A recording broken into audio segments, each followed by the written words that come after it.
Madison Clare watched her 6-year-old daughter Emma drown a kitten in their backyard birdbath while humming a lullaby. And for the first time in her life, she understood that some children are born fundamentally different. The tiny gray kitten had been a surprise gift Madison brought home from the animal shelter, hoping to teach Emma about compassion and responsibility. Instead, she discovered her daughter possessed a clinical detachment that made Madison's blood run cold. Emma looked up from the water with curious eyes, not guilty or ashamed, but genuinely puzzled by her mother's horrified expression. "Mommy, why are you crying?" "It stopped moving, so I thought the game was over." Madison pulled Emma away from the birdbath, her hands shaking as she wrapped the lifeless kitten in a towel. This wasn't normal childhood curiosity or an accident born from ignorance. Emma had held the kitten underwater with steady pressure, watching its struggles with the same fascination other children showed toward cartoons or playground games. There had been intention behind her actions, a calculated experiment rather than impulsive cruelty. "Emma, honey, you hurt the kitten," Madison said, crouching to meet her daughter's gaze. "Animals feel pain just like people do. When we hurt them, they suffer." Emma tilted her head with genuine confusion. "But it's just an animal, Mommy, like the bugs I step on in the garden." "You don't get upset about those." The comparison chilled Madison more than any tantrum or defiant behavior could have. Emma wasn't being rebellious or testing boundaries. She truly didn't understand the moral distinction between accidentally stepping on an ant and deliberately drowning a kitten. Something fundamental was missing from her daughter's emotional development, something that should have been present from birth. That evening, Madison researched child psychology articles until her eyes burned from staring at her laptop screen. The terms she encountered, conduct disorder, callous, unemotional traits, developmental psychopathy, painted a terrifying picture of children who lacked basic empathy from their earliest years. Some experts argued these traits stemmed from genetic predisposition, while others pointed to environmental factors and traumatic experiences. The debate between nature versus nurture offered no comfort when Madison realized both sides agreed on one crucial point: early intervention was critical. Madison's own childhood had been difficult, but not traumatic. Her parents divorced when she was 12, leading to financial struggles and emotional instability, but nothing that would explain Emma's complete absence of emotional connection. Emma's father, Jake, had walked out when she was 2 years old, claiming he couldn't handle the responsibility of parenthood. Madison had blamed his abandonment for some of Emma's behavioral quirks, but now she wondered if Jake had recognized something in his daughter that Madison had been too devoted to see. Over the following weeks, Madison began documenting Emma's behavior with the methodical precision of a researcher building a case study. Emma showed no remorse when caught lying, displayed no genuine affection even during cuddling or bedtime stories, and demonstrated an unsettling ability to manipulate adults with practiced charm when she wanted something. Teachers described her as mature beyond her years and remarkably well-behaved, but Madison noticed they never used words like warm or caring when discussing Emma as interactions with classmates. The breakthrough came during a routine grocery store visit when Emma witnessed another child crying after dropping an ice cream cone. Instead of showing sympathy or curiosity about the child's distress, Emma studied the situation with clinical interest, then approached the crying boy with calculated kindness. "Don't be sad," she said in a voice that sounded rehearsed. "My mommy will buy you another one if you ask nicely." Madison watched in fascination as Emma orchestrated the entire interaction, not from genuine compassion, but as an experiment in human manipulation. She was learning to mimic empathy without feeling it, developing social skills as tools for achieving desired outcomes rather than expressions of authentic emotion. The performance was so convincing that other shoppers praised Emma's sweetness, never realizing they were witnessing something far more complex and troubling. Dr. Sarah Henderson, the child psychologist Madison contacted, listened to Emma's history with professional composure that couldn't entirely hide her concern. During the initial consultation, she observed Emma's interactions through a one-way mirror, while Madison provided detailed examples of her daughter's behavior patterns. Emma charmed the office staff, answered questions with appropriate responses, and displayed perfect manners that impressed everyone except the trained professional taking notes. "Mrs. Clare," Dr. Henderson said after Emma left with a nurse to complete some assessments, "I need you to understand that what we're dealing with here isn't typical childhood development.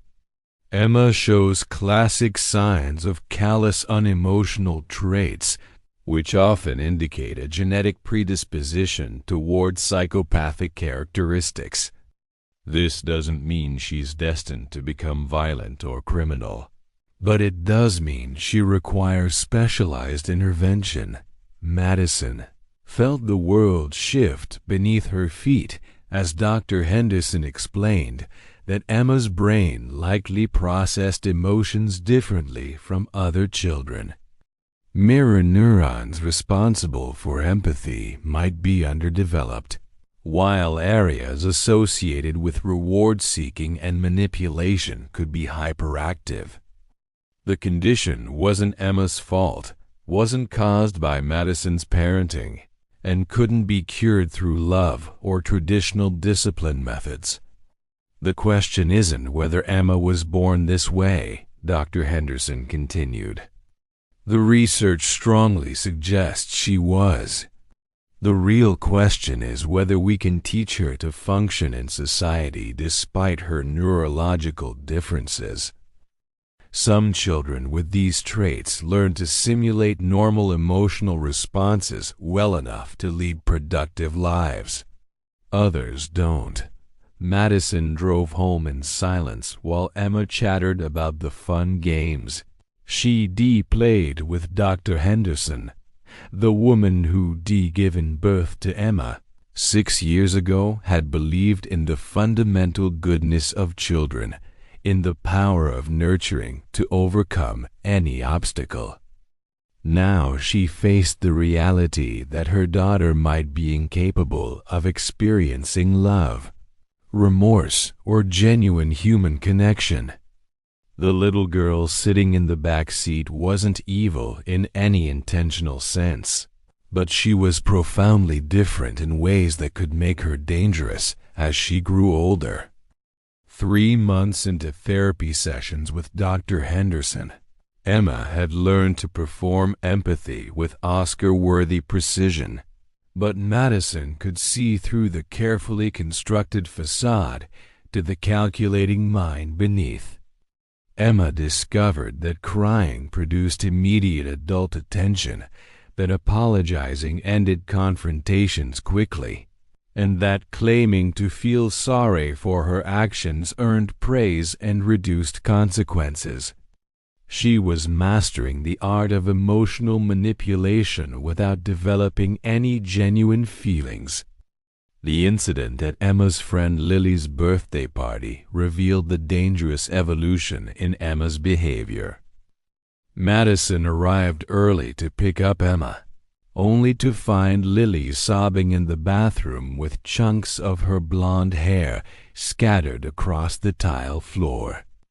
Emma stood nearby holding safety scissors, her expression perfectly calm as she explained that Lily had asked for a haircut. When confronted by furious parents, Emma's eyes filled with crocodile tears as she claimed she'd only been trying to help her friend look pretty. "I thought she wanted me to cut it," Emma said with a trembling lip that would have convinced anyone who hadn't spent months studying her behavioral patterns. "I'm sorry Lily got upset. I didn't mean to make her sad." Madison watched Emma's performance with growing dread, recognizing the sophisticated manipulation tactics her 6-year-old daughter had developed. Emma wasn't just mimicking empathy anymore. She was weaponizing false emotions to escape accountability while simultaneously positioning herself as a victim of misunderstanding. The other parent's anger shifted to sympathy as Emma's tears became more dramatic, her apologies more heartfelt. Later that evening, Madison confronted Emma in her bedroom, hoping to penetrate the emotional armor her daughter had constructed. "Emma, tell me the truth about what happened with Lily's hair." Emma's tears vanished instantly, replaced by the cold curiosity Madison had learned to fear. "She always gets more attention than me at parties because everyone thinks she's so pretty. Now she looks funny, so maybe people will notice me instead." The casual cruelty in Emma's voice confirmed Madison's worst fears. Her daughter wasn't acting out from jealousy or insecurity. She was strategically eliminating perceived competition with the clinical efficiency of someone planning a business merger.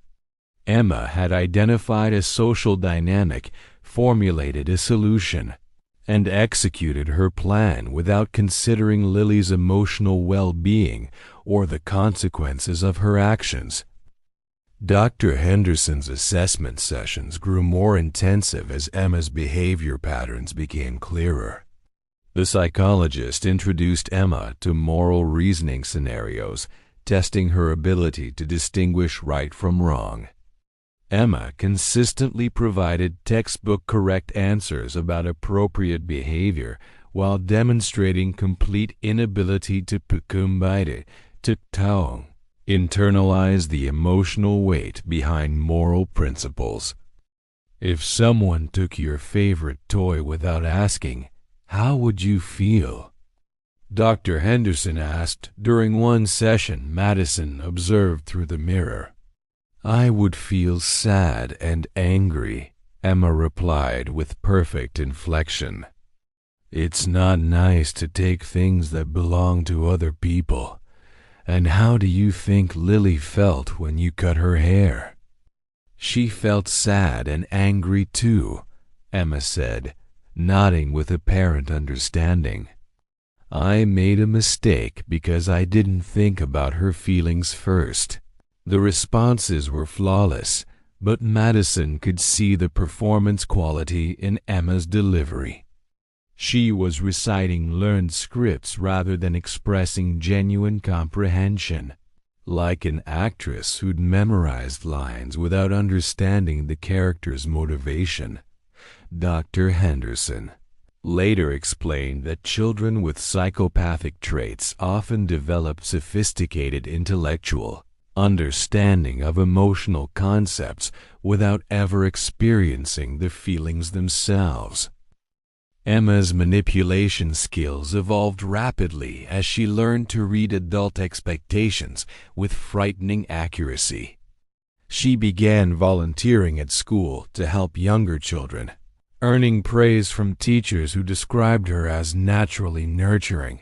Madison watched Emma interact with kindergartners, noting how she positioned herself as a helpful older sister while subtly undermining other children's confidence through backhanded compliments and strategic exclusion.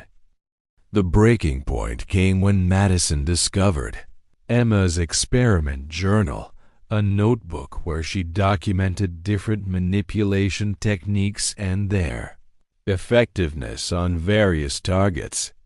Written in Emma's careful first-grade handwriting were observations like, "Adults believe crying faster if I make my lip shake, and Tommy gives me his snacks when I say kids are mean to me." Each page revealed Emma's systematic approach to human interaction, treating relationships as puzzles to be solved rather than connections to be cherished. She'd categorized different adults by their emotional vulnerabilities, noting which teachers responded to helplessness versus which ones preferred displays of mature responsibility. The journal read like a predator's field notes, documenting the psychological weaknesses she could exploit for personal gain. Madison confronted Dr. Henderson with the journal, her hands trembling as she read aloud entries that revealed the calculating mind of her 6-year-old daughter. Is this normal? Can children this young really be this manipulative? Dr. Henderson studied the journal with professional fascination that couldn't hide her concern. This level of systematic manipulation is extremely rare in children Emma's age. Most kids with callous unemotional traits don't develop such sophisticated understanding of human psychology until adolescence. Emma appears to be intellectually gifted, which makes her condition more complex and potentially more dangerous. The psychologist explained that Emma's intelligence amplified her manipulative capabilities, allowing her to develop advanced social strategies that most children couldn't conceive until much later in development. While other kids relied on tantrums or basic deception, Emma was conducting psychological experiments with the methodical approach of a trained researcher. "Mrs. Clare, I need to be direct with you," Dr. Henderson continued. Emma's combination of high intelligence, complete lack of empathy, and sophisticated manipulation skills represents a significant challenge. Traditional therapeutic interventions aren't designed for children who can intellectually understand appropriate behavior while remaining emotionally incapable of caring about others' welfare. Madison drove home that afternoon knowing she faced an impossible choice: continue hoping that love and therapy could somehow awaken empathy in a child who might be neurologically incapable of feeling it, or accept that her daughter represented a fundamental threat to everyone around her. Emma sat in the back seat, chattering about her day at school, unaware that her mother was beginning to see her as a beautiful, intelligent, and potentially dangerous stranger. Madison's sister Karen visited for Emma's 7th birthday, bringing the outside perspective that shattered Madison's remaining illusions about her daughter's condition. Karen, a veteran elementary school teacher with 20 years of classroom experience, watched Emma interact with party guests for barely an hour before pulling Madison aside with barely concealed alarm. "Madison, there's something seriously wrong with Emma," Karen whispered urgently. "I've seen thousands of kids, and I've never encountered one who operates like this. She's not just manipulative, she's studying these children like specimens in a lab." Madison followed Karen's gaze to where Emma stood surrounded by her classmates, orchestrating their activities with the subtle control of a puppet master. Emma had convinced 3 children to give her their birthday gifts to hold safely, positioned herself as the exclusive distributor of party favors, and managed to make herself the center of attention while appearing generous and helpful. The other children competed for her approval without understanding why they suddenly felt desperate for validation from someone who'd been just another classmate the day before. Watch how she responds when someone gets hurt. Karen continued as one boy scraped his knee during a game Emma had suggested. While other children gathered around with genuine concern, Emma observed the injured child with clinical detachment before approaching with perfectly appropriate words of comfort. Her performance was flawless, but Karen's trained eye caught the momentary flash of satisfaction in Emma's expression when she saw the boy's tears. Madison felt the last of her denial crumble as she recognized the pattern Karen identified. Emma hadn't suggested that particular game because it was fun. She'd chosen it because the playground equipment was positioned to make injuries likely. She'd engineered the accident to study how adults responded to childhood emergencies, gathering data about effective methods of eliciting sympathy and concern.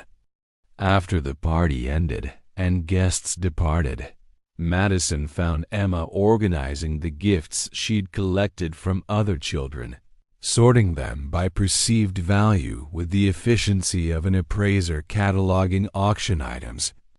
When Madison asked why she'd kept presents intended for the birthday girl, Emma tilted her head with genuine confusion. "They gave them to me to hold," Emma said matter-of-factly.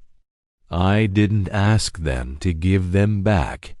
The casual logic revealed Emma's fundamental misunderstanding of social contracts and moral obligations. She interpreted other children's trust as permission for exploitation, viewing their generosity as weakness to be leveraged rather than kindness to be reciprocated. Madison realized Emma didn't comprehend concepts like fairness or reciprocity because she lacked the emotional framework necessary to value other people's welfare. Dr. Henderson's emergency consultation session the following week confirmed Karen's observations with clinical precision. She'd arranged for Emma to interact with other children while being monitored by specialists who documented her behavioral patterns without Emma's knowledge.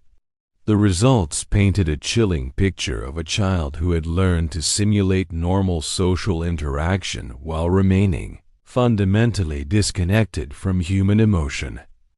Emma demonstrates what we call instrumental empathy, Dr. Henderson explained. She can identify what others are feeling and predict their responses, but she experiences no emotional resonance with their stakes.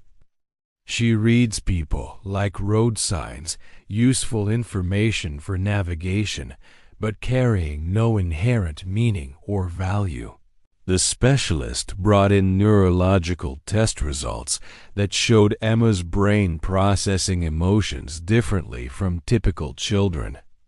Areas responsible for emotional contagion and empathetic response showed minimal activity, while regions associated with strategic thinking and pattern recognition displayed unusual hyperactivity. Emma's brain was optimized for manipulation rather than connection, designed for exploitation rather than cooperation. "Mrs. Clare, I need you to understand that Emma's condition represents more than just behavioral problems," Dr. Henderson continued. We're looking at fundamental differences in how her brain processes social information. She's not choosing to be manipulative. Her neural pathways are structured in ways that make manipulation feel natural, while empathy remains neurologically inaccessible. Madison asked the question that had haunted her for months. Will she ever be capable of loving someone? Dr. Henderson's pause spoke volumes before she answered. Emma may learn to value certain people for the benefits they provide, and she might develop attachments based on dependency or utility. But the kind of selfless love that motivates people to sacrifice for others' welfare, the current research suggests that's unlikely. The conversation shifted to long-term prognosis and management strategies. Dr. Henderson explained that children with Emma's profile could often learn to function in society by following learned rules rather than internal moral compass. Some became successful in careers that rewarded strategic thinking over emotional intelligence, business, law, politics, while others struggled with relationships and legal boundaries throughout their lives. The key factor appears to be early intervention and consistent structure, Dr. Henderson said. Emma needs to learn that antisocial behavior carries consequences, not because she feels guilt or remorse, but because the costs outweigh the benefits. We're essentially teaching her to make moral choices through risk-reward analysis rather than emotional motivation. Madison left the appointment understanding that traditional parenting approaches had been not just ineffective but counterproductive. Emotional appeals, guilt-based discipline, and relationship-focused consequences meant nothing to a child who didn't experience emotional connections. Emma needed clear rules with predictable enforcement, consequences based on logic rather than appeals to conscience. That evening, Madison implemented Dr. Henderson's recommendations by establishing new household rules with explicit consequences. No more reasoning about feelings or asking Emma to consider others' perspectives. Instead, clear boundaries with immediate, consistent responses to violations. Emma adapted to the new system with remarkable speed, not because she suddenly developed moral awareness, but because she quickly calculated that compliance was more profitable than defiance. Over the following weeks, Madison watched Emma's behavior improve dramatically in measurable ways while remaining fundamentally unchanged in emotional quality. Emma followed rules, completed chores, and interacted appropriately with others, but Madison could see the mechanical quality behind every action. Her daughter was learning to mimic normal childhood behavior with the same systematic approach she'd once used for manipulation, not from desire to please, but from recognition that conformity served her interests better than rebellion. Madison realized she was raising a child who would never love her, never feel genuine remorse for causing pain, and never choose moral behavior from internal motivation. Emma might become a functional member of society, but she would always remain emotionally disconnected from the human experience that gave life meaning and relationships their value. 2 years later, Madison Clare stood in her kitchen watching 9-year-old Emma help an elderly neighbor carry groceries, and she felt nothing but carefully managed wariness instead of maternal pride.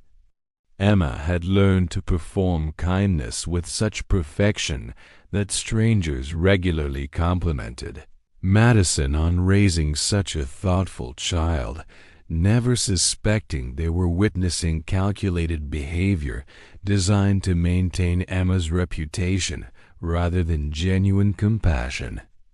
The transformation had been remarkable by external standards.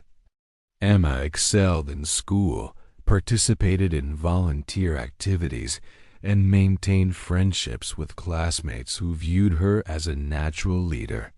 Teachers praised her maturity and helpfulness. Parents invited her to sleepovers and family events, and community members held her up as an example of exceptional childhood development. Only Madison understood the mechanical precision behind Emma's social success. Dr. Henderson's behavioral modification program had worked exactly as intended, teaching Emma to navigate society through learned responses rather than emotional instincts. Emma had internalized a complex system of social rules that allowed her to function normally in most situations. But Madison recognized the difference between authentic goodness and sophisticated mimicry. Emma helped the elderly neighbor because community service enhanced her reputation, not because she cared about the woman's struggle with heavy bags. The breakthrough in Madison's understanding came during Emma's piano recital, when she watched her daughter perform Chopin with technical perfection while displaying no emotional connection to the music. Emma had mastered every note, every dynamic marking, every prescribed expression, but the performance felt hollow despite its flawless execution. Madison realized this was how Emma approached all of life, technically perfect, but emotionally vacant. After the recital, Madison overheard Emma talking to another performer who'd made mistakes during her piece. Instead of offering genuine comfort, Emma was gathering information about the girl's emotional vulnerability, asking probing questions about her embarrassment and disappointment with the clinical curiosity of a researcher. Emma wasn't being cruel, but she wasn't being kind either. She was collecting data about how emotional distress affected social dynamics. "Emma," Madison said later that evening, "how did you feel when Sarah made those mistakes during her performance?" Emma considered the question with characteristic precision. "I felt sorry for her because making mistakes in front of people is embarrassing. I tried to make her feel better by talking to her afterward." The response was perfectly appropriate, but Madison heard the rehearsed quality in Emma's voice. Emma had learned that expressing sympathy was socially expected, that offering comfort enhanced her reputation, but she hadn't actually experienced any emotional response to Sarah's distress. She was following a social script rather than responding to internal feelings. Madison's acceptance of Emma's condition had evolved from desperate denial to strategic management. She'd learned to appreciate her daughter's intelligence and adaptability while maintaining realistic expectations about emotional connection. Emma would never choose to spend time with Madison because she enjoyed their relationship, but she might maintain contact as an adult because family ties provided social benefits and security. The hardest lesson had been learning to protect herself emotionally from Emma's calculated affection. When Emma hugged her or said, "I love you," Madison heard the words and felt the physical contact while understanding that Emma's motivation came from learned behavior rather than genuine attachment. Emma had discovered that expressing affection produced positive responses from adults, so she performed love with the same systematic approach she applied to school assignments. Dr. Henderson's final assessment session provided both reassurance and sobering reality about Emma's future.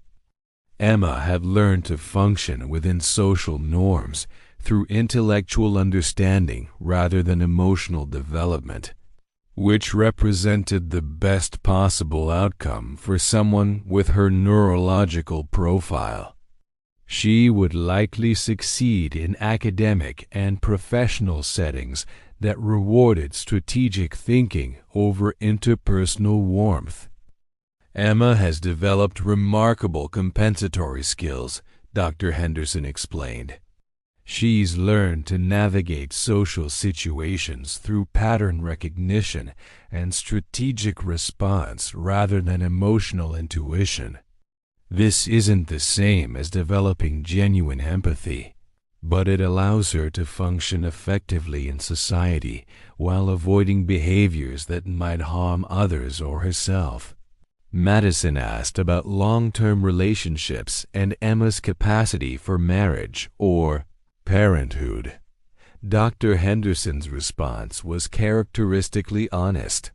Emma might form partnerships based on mutual benefit and compatibility, but her relationships would always lack the emotional depth that most people considered essential to love. She might become a competent parent through learned skills rather than natural nurturing instincts. The important thing, Dr. Henderson continued, is that Emma has learned to value social approval and personal success over short-term gratification. She understands that antisocial behavior carries costs that outweigh benefits, which means she's unlikely to become dangerous or destructive as an adult. Madison realized that Emma's story represented a form of success that society rarely acknowledged, the triumph of structure and intervention over genetic predisposition. Emma hadn't been cured of her lack of empathy, but she'd been taught to function despite it. She would contribute to society, maintain relationships, and live a productive life without ever experiencing the emotional connections that gave meaning to most human existence. As Emma entered adolescence, Madison prepared for new challenges while maintaining the structured approach that had proven effective. Emma's teenage years would bring hormonal changes, social pressures, and romantic interests that might test her learned behavioral controls.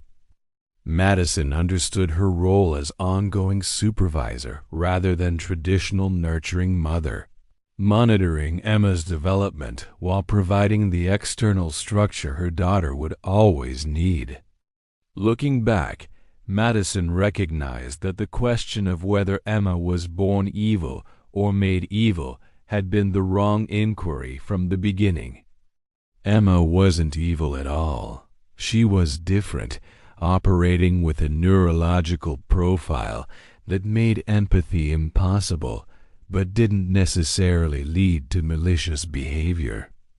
The real question had been whether early intervention could teach someone without natural moral instincts to choose ethical behavior through logical reasoning rather than emotional motivation. The answer, Madison had learned, was yes. Emma would never feel the emotional rewards of genuine kindness or experience the guilt that prevented most people from causing harm. But she'd learned to make moral choices through calculated self-interest, understanding that prosocial behavior served her long-term goals better than exploitation or cruelty. It wasn't the childhood Madison had imagined, but it was a life worth living. Emma's story proves that the nature versus nurture debate misses the crucial third factor, intervention. Some children may be born with brains that process emotions differently, but early recognition and appropriate treatment can teach them to navigate society successfully despite their neurological differences. If you're fascinated by the psychology behind human behavior and want to explore more, stories about the complex relationship between biology, environment, and choice, make sure to subscribe to our channel. Share this video with anyone who's ever wondered whether evil is an inherent trait or learned behavior, and let us know in the comments what you think about Emma's journey from concerning child to functional member of society. Your engagement helps us continue creating thought-provoking content about the mysteries of human psychology. Hit that notification bell because next week we're diving into another incredible case that challenges everything you think you know about the human mind.